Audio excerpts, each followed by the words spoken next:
In the last episode of The Duke Can Only Taste His Slaves Cooking, we saw how Lana was trapped in the room with the royals and how the Duke barged into the room in anger, whose gaze lingered over the half-eaten rice bowl. Before he instructs her to accompany him, Lana complies without objection. However, Ingrid steps in once again. Defending Lana, she asserts that she won't allow him to exert his authority over her younger sister any longer. Legion's anger escalates, leading him to command his soldiers to take Ingrid away. In a mix-up, they initially move towards Lana before the Duke intervenes and clarifies that they should take Ingrid instead. With Ingrid gone, the Duke declares that there are now no obstacles in their path. He then directs Lana to lead the way to the kitchen. He wishes for her to make rice balls for him. In this moment, Lana comprehends that the Duke's rage was potent enough to lead to Ingrid being sent to the dungeons, driven by his jealousy over food. Furious yet restrained by fear, Lana wrestles with her desire to curse the Duke. However, her apprehension prevents her from speaking out. In the midst of this tension, Legion orders her to cook exclusively for him going forward. He asserts his distaste for sharing what belongs to him. While he corners her against the counter, Lana informs him that the vegetables are at risk of burning.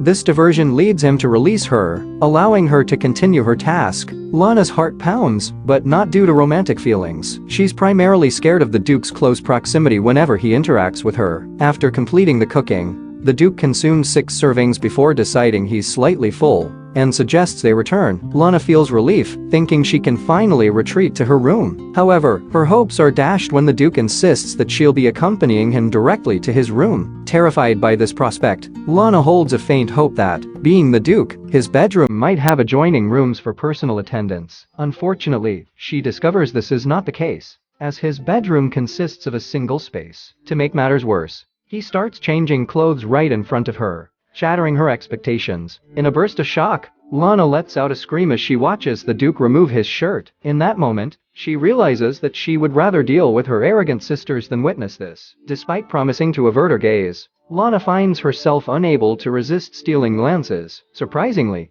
she notes that he appears rather skinny. This observation prompts her to wonder if he hasn't been eating well, due to his inability to taste anything except her food. The Duke breaks her contemplation by asking her what's on her mind. Startled, Lana notices him in an uncomfortable sleeping position, clutching his sword. She learns that the curse has hindered his ability to sleep soundly. Curious, she inquires further about the curse. The Duke reveals that anything he chews feels like sand, and soup tastes like sour water. However, her cooking is an exception. Suddenly, he draws his sword, suggesting she might have intended to curse him while he slept. Flustered and taken aback, Lana retreats to sleep on the couch. Her mind remains restless, pondering the unforeseen consequences of her actions and the Duke's unpredictable behavior. She worries about the well-being of her sister, Ingrid, and her nanny. As she drifts into slumber, a dream unfolds where she complains to her nanny about the Duke's demands. Strangely, her nanny feels unusually firm. As she awakens, Lana finds herself touching the Duke's chest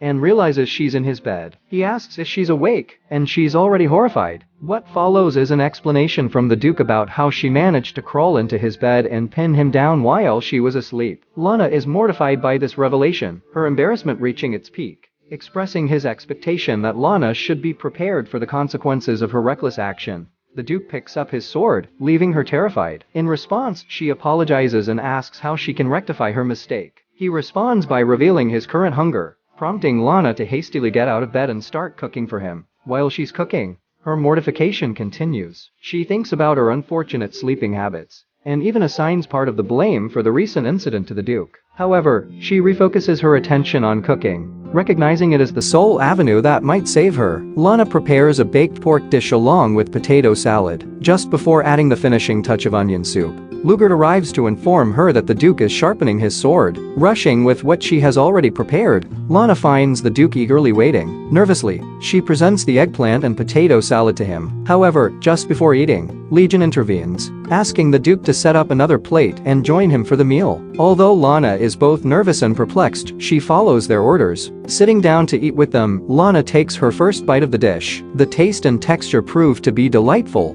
matching her high expectations. While Lana is enjoying the dish, she notices that the Duke has already consumed 5 servings. By the time she finishes half of her portion, he comments that the meal was worth eating, and decides not to punish her for her actions the previous night. He explains that such a punishment would hinder her ability to cook as well as she has now. Lana expresses her gratitude, but the Duke mentions another matter that needs addressing. Legion, with a scornful gaze, orders maids to take Lana away. Despite her pleas for him to stop, Lana is taken to be bathed and dressed. There is a misunderstanding among the maids that she spent the night with the Duke, leading them to believe she is special to him. After being cleaned and dressed, Lana notices the transformation in her appearance, and even Legion remarks that she looks more pleasant now. Although he mocks her previous appearance, Lana is secretly grateful as she gets to wear the prettiest outfit she's ever worn, in contrast to her usual maid attire. Wanting to thank him, she becomes flustered as Legion approaches her, plucks a leaf from the rose in her hair, and then receives word that Princess Ingrid wishes to see him. He takes Lana along to the prison to meet Ingrid, who lashes out at him. However, the Duke dismisses her anger and walks away. Ingrid is concerned about Lana, but she's interrupted as the Duke calls for Lana's presence. Ingrid has to let Lana go, advising her to hang in there before they part. Legion scolds Lana, reminding her that she isn't free to move as she pleases. As she leaves, her main concern remains her sister. Lana questions Legion about whether the royal family is being fed. He dismisses her worries, stating that they're destined for execution, either by beheading or starvation. In an effort to save her sister, Lana offers a deal to the Duke. If he finds her food delicious, he must provide proper sustenance for both the royal family and the maids. Legion is intrigued by her audacious offer. He questions her motives, suspecting there must be a deeper reason behind it. Lana candidly explains her concern for those who might starve. Touched by her sincerity, the Duke agrees to her proposition, but on the condition that he himself declares her food as delicious. Lana starts pondering what dish might earn his approval. In contrast, Legion wonders why he accepted such a request, especially considering he wouldn't have agreed for anyone else. However, Lana arrives at his office with a platter of fried chicken and beer. She's eager to prove that he'll enjoy it. As he silently samples the food, Lana becomes increasingly nervous. Eventually, the Duke is so overwhelmed by the flavors that he enters a different world, and for the first time, he asks for Lana's name, having referred to her as the witch before. The Duke grants her request, and the royal family, despite their pathetic situation, finally receives a decent meal. Lana is overjoyed by this turn of events, particularly after hearing rumors that the Duke has taken an interest in her. At a dinner where the Duke enjoys the fried chicken she prepared, Lana suggests something even better: spicy seasoned chicken. She goes on to discuss various sauces that could elevate the dish, frustrating Legion, as she had served him a basic version. Nonetheless, she promises to prepare the seasonings and sauces herself, requesting time and a budget. Legion promptly provides her with a substantial amount of money, with the condition that it's only spent on the ingredients she needs. Lana departs with gratitude, thanking the Duke by his name. Both he and the knights beside him are left stunned by this unexpected change in her behavior. Elated about the upcoming seasoning adventure, Lana accidentally collides with a red-haired woman named Lila and recognizes Lana as the youngest princess of the kingdom. She has something to deliver to Lana from the queen for the next day.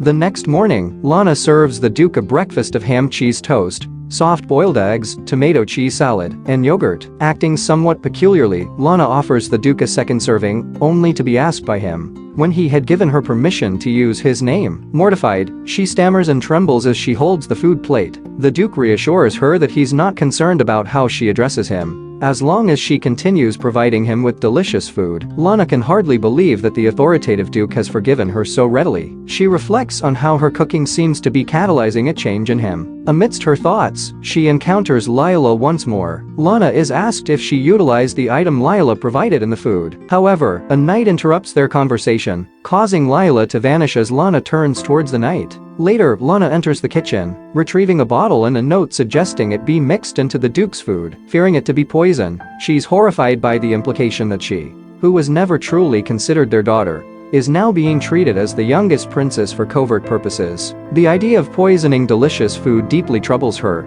and she resolves to dispose of it when the opportunity arises. Yet, throughout the day, Lugard keeps an eye on her in the kitchen, and maids surround her outside. By night, Lana is in the Duke's bedroom, safeguarding the poison so she can discard it the next day.